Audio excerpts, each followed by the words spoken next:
ఏ party వచ్చినా సరే, TDP వచ్చినా, తర్వాత వైసీపీ పార్టీ వచ్చినా సరే, ఏ ప్రభుత్వం వచ్చినా సరే ప్రజలకి మేలు జరగాల, అన్ని సదుపాయాలు కల్పించాలనే విధంగా ఉండాలి.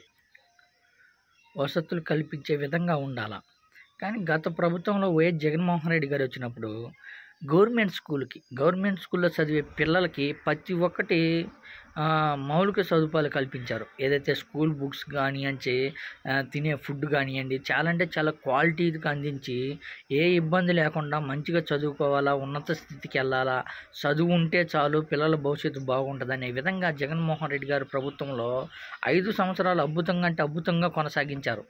ఏదైతే స్కూల్ స్టార్ట్ అయిన రోజు నుంచి స్టార్ట్ అయిన రోజే స్కూల్ బుక్స్ ఇవ్వడం కానీ, బ్యాగ్స్ ఇవ్వడం కానీ, యూనిఫామ్ ఇవ్వడం కానీ అన్ని వసతులు కల్పించే విధంగా ఇచ్చాడు. అదేవిధంగా తర్వాత మధ్యాహ్నం భోజనంలో నాణ్యతమైన భోజనం ఒక మెనూ సృష్టించి మెనూ పరంగా పెట్టాలనే విధంగా జగన్మోహన్ రెడ్డి గారు సృష్టించారు.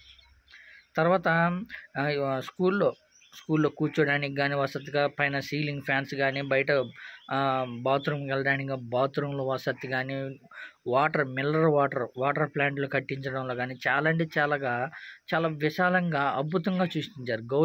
గవర్నమెంట్ స్కూల్ అంటే ప్రైవేట్ స్కూల్కి ఏమాత్రం తక్కువ కాదనే విధంగా జగన్మోహన్ రెడ్డి గారి ప్రభుత్వంలో 5 సంవత్సరాలు కొనసాగించారు. కానీ ఏదైతే ఈ 2024 టీడీపీ పార్టీ కూటమి ప్రభుత్వం వచ్చిన తర్వాత గవర్నమెంట్ స్కూల్ని కొంచెం పట్టించుకోవడం లేదనే చెప్పుకోవచ్చు. నారా చంద్రబాబు నాయుడు గారు కానీ, లోకేష్ బాబు గారు కానీ, పవన్ కళ్యాణ్ గారు కానీ గవర్నమెంట్ స్కూల్ని కనీసం దాన్ని కల్పించుకొని ఏదైతే గతంలో వైఎస్ జగన్మోహన్ రెడ్డి గారు నాణ్యతమైన భోజనం అందించారో, నాణ్యతమైన విద్య అందించారో, అదేవిధంగా ఈ కూటమి ప్రభుత్వం కానీ నాణ్యమైన విద్య, నాణ్యమైన భోజనం అన్ని వసతులు కల్పించాలని మనస్ఫూర్తిగా కోరుకుంటున్నాము.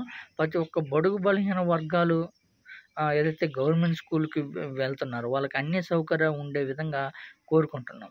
కానీ ఇప్పుడు ఏదైతే కూటమి ప్రభుత్వం వచ్చిన తర్వాత గవర్నమెంట్ స్కూల్ని పక్కకు పెట్టేసి నాణ్యమైన విద్య కానివ్వండి, నాణ్యమైన ఫుడ్ కానివ్వండి, ఏదైతే మెనూ పెట్టారో జగన్మోహన్ రెడ్డి గారు పెట్టారు అని జగన్మోహన్ రెడ్డి గారి మీద కక్ష కట్టుకొని ఈ ఏదైతే నాణ్యమైన ఫుడ్ని పక్కకు పెట్టుకొని ఏదో తక్కువ రకం క్వాలిటీ అందించడము అలాంటివి అందిస్తున్నారు. అలా కాకుండా మంచి నాణ్యమైన భోజనం, నాణ్యమైన విద్య ఇవ్వాలని మనస్ఫూర్తిగా మనం అందరం కోరుకుందాం. ఏ పార్టీ వచ్చిందని కాదు, ఏ పార్టీ వచ్చినా నాణ్యమైన విద్య, నాణ్యమైన భోజనం చిన్నపిల్లలకు అందించాలని మనం అయితే కోరుకుందాం.